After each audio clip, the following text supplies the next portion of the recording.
So let's go ahead and deploy this application. I'm going to go back over here. My app is running locally. Let's look at git.status. And I'm going to do a Heroku create. And this is going to be profs acme babel.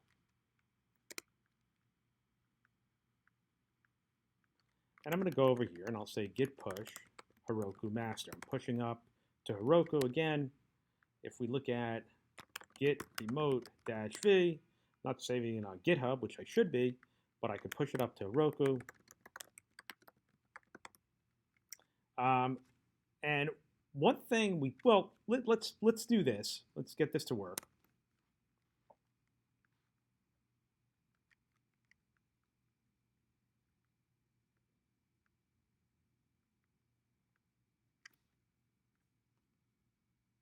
This could take a little bit of time the first time that we do it. Another thing that we're going to be able to come back and do is move these dependencies because, again, the only thing we need for our server itself is going to be Express.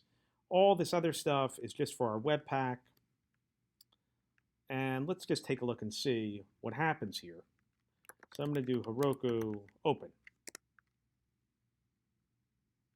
And it's going to open, but if I do this, I'll see that it's not finding my app.js.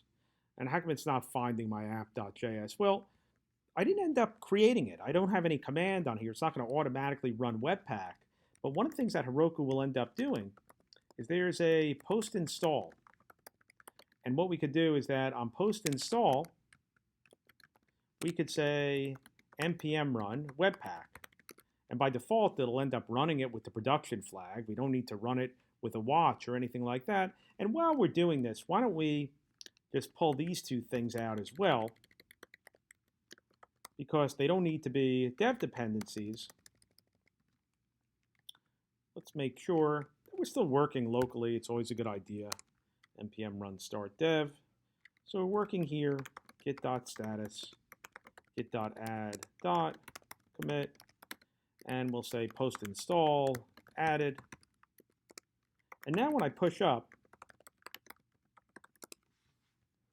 I'll see that it should push up. It has a lot of the modules, should push up a little bit faster. But at some point, I'm going to end up seeing that after it's done doing its installing, it's going to end up doing a post install. And that post install is running Webpack, and we could see Webpack is running right on the server. We'll get some messages similar to messages we end up seeing on the client. And now, if we go over here,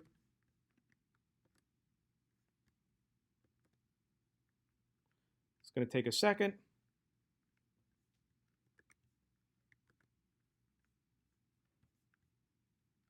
Let's take a quick look and see what that error is here.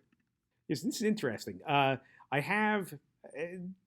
So what's happening here is that it can't find Babel core.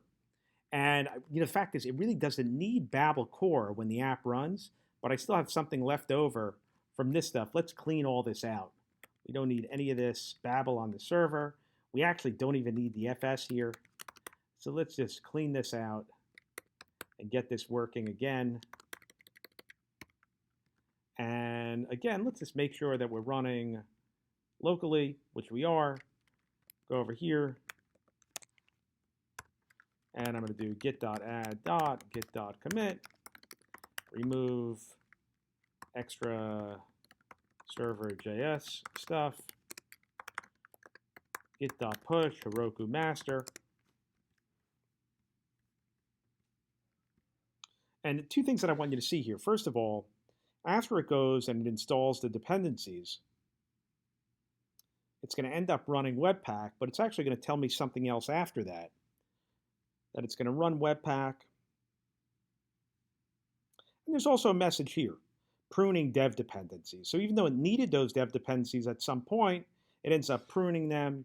It ends up getting rid of them because we don't need them. And now if we went back here, we should see our app up and running on Heroku. And if you're curious as to what your assets app.js file looks like up there, you could see it here. A lot of modules that are in there, and that's about it.